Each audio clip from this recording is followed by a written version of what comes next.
Today's story is about a woman named Evelyn Carter. She's now in her 50s and already has grandchildren.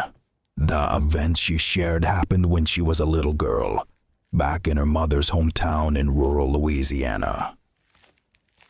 Evelyn's father had died during the Vietnam War, so she, her mother, and her grandmother lived together on her grandparents' old property near the bayou. In their small community, there was a man named Walter Reed who worked as a carpenter. He owned a woodworking shed not far from Evelyn's grandparents' house.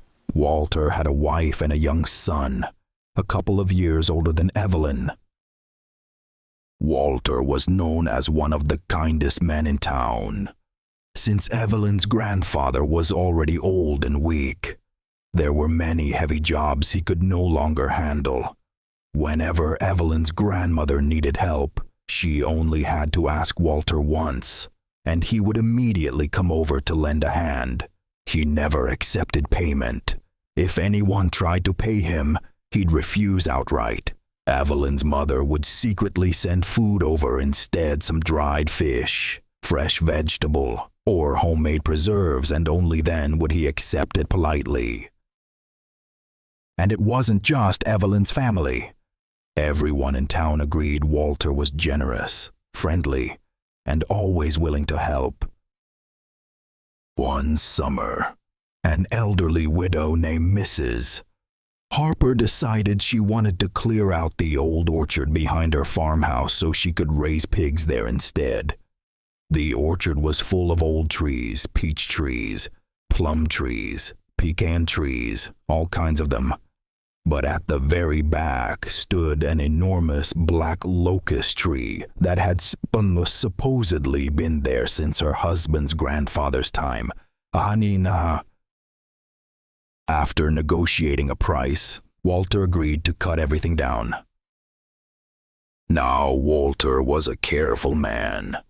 Before cutting the trees, he prepared a small offering table with candles and food, said a prayer, and asked permission from whatever spirits might linger there. Only then did the workers begin. Everything went smoothly until they reached the old black locust tree. Near the roots, Walter noticed 3 rusted iron spikes hammered deep into the trunk. He thought it was strange, but it was already late in the afternoon, so he told the workers to hurry and finish the job. The moment the first axe struck the tree, the weather changed instantly. Only minutes earlier, the evening had been calm, no wind, no clouds, nothing unusual. But as soon as the axe hit the bark, violent wind roared through the orchard. Dark storm clouds rolled overhead out of nowhere. The workers assumed a storm was coming and rushed to cut the tree down faster. But the second the tree finally crashed to the ground, the wind stopped. The clouds vanished. The sky became perfectly calm again. That was the first strange thing. The second happened later that night.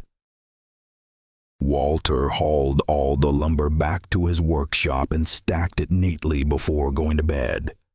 But the next morning, every piece of wood had been scattered across the floor as if someone had thrown it around during the night. Walter blamed the workers for stacking it carelessly. Life continued on. But over the next few weeks, Walter grew thinner and thinner.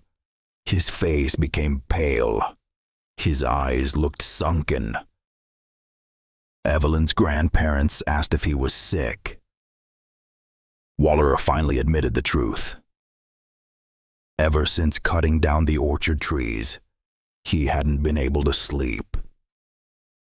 Every single night, he heard a woman crying outside his workshop. At first, he thought it was his wife, but every time he turned over, she was fast asleep beside him. So one night he grabbed a lantern and walked outside to investigate. But the moment he approached the workshop, the crying stopped completely. The next night, it happened again. This time, Walter stormed straight into the workshop, lit every lantern inside, and searched every corner. Nothing. No one was there. That was when he began suspecting something supernatural. Trying to sound brave, he shouted into the darkness. Whatever spirits out there, stop crying and let me sleep. I've got work tomorrow. I'll make an offering for you in the morning. The crying stopped immediately. That night, for the first time in days, Walter managed to sleep. The next day, he asked his wife to prepare food offerings and place them in the workshop. For 2 nights, everything was quiet. Then, on the third night, the crying returned. Walter opened his eyes in frustration. This time he knew it wasn't human. He muttered angrily, "I already fed you. What more do you want?" Then, for the first time, the spirit answered him. The voice sounded like a woman's, stretched and distorted, wet and echoing. "Feed me again." As it spoke, it sobbed softly between its words. Walter felt ice crawl through his body. Trying to stay calm, he whispered, "What do you want me to offer?" The crying slowly turned into laughter. Then the voice said, "Give me your wife." Walter froze. "And your son too." Instinctively, he turned toward his sleeping wife. And there, sitting beside her on the bed, was a woman dressed in an old white nightgown. Her long black hair hung over her face. Walter couldn't move. Slowly, the woman lifted her hair aside. Her face looked as though it had been hacked apart with knives.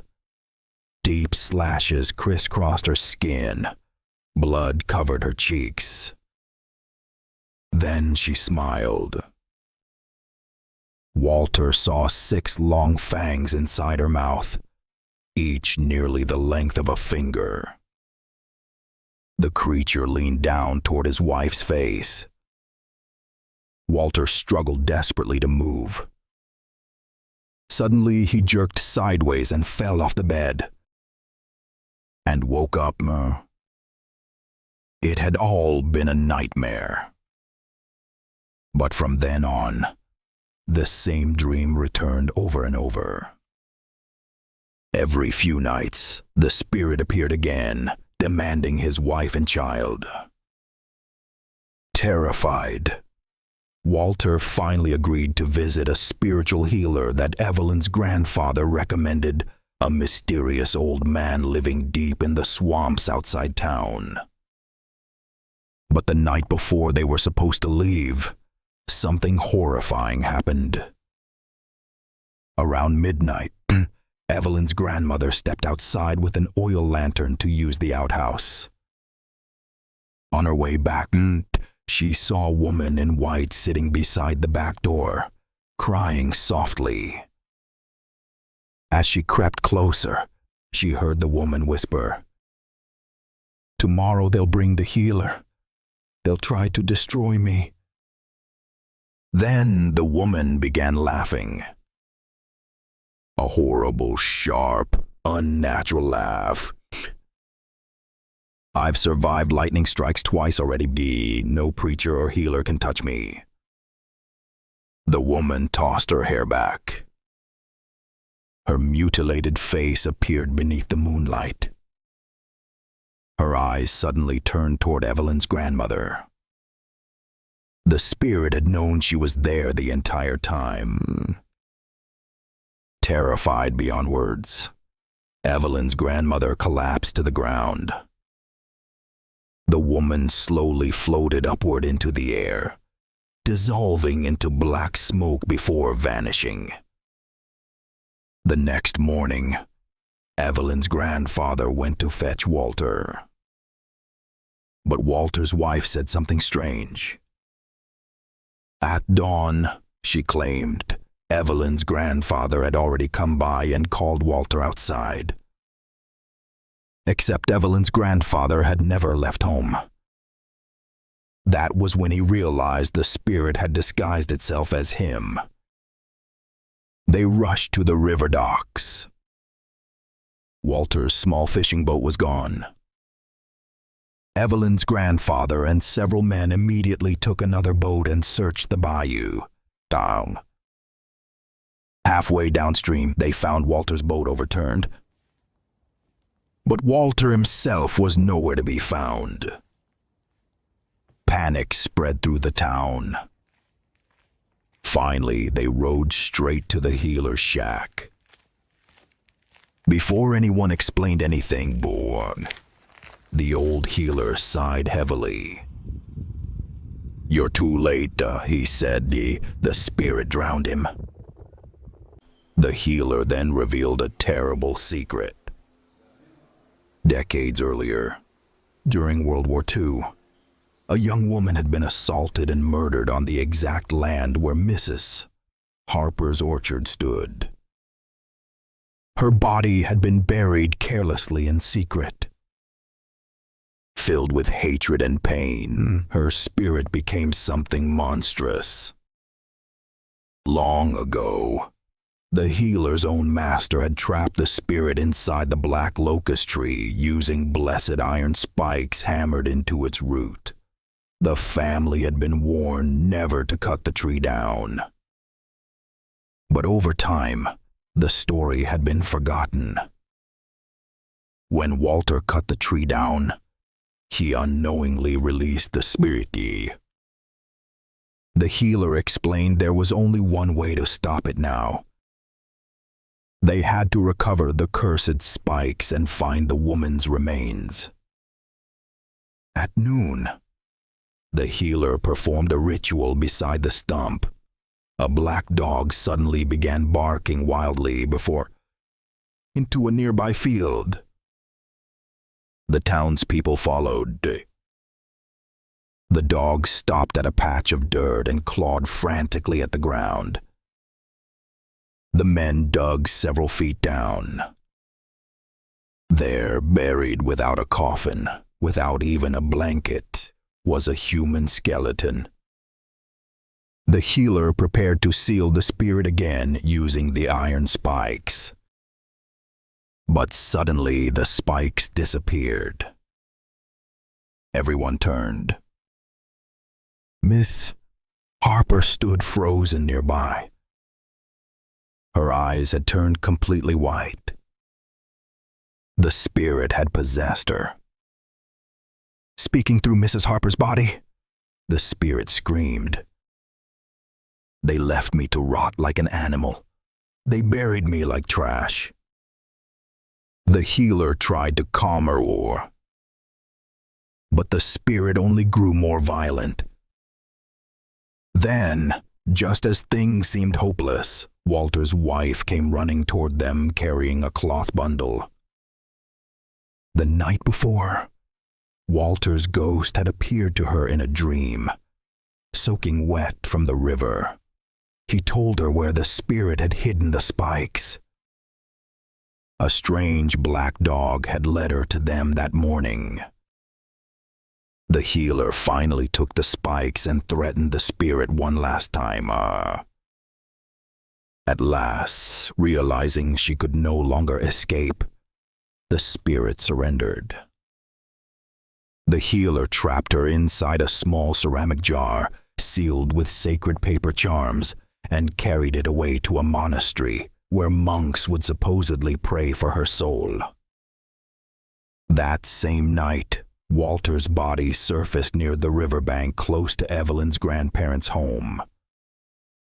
After his funeral, peace slowly returned to the town.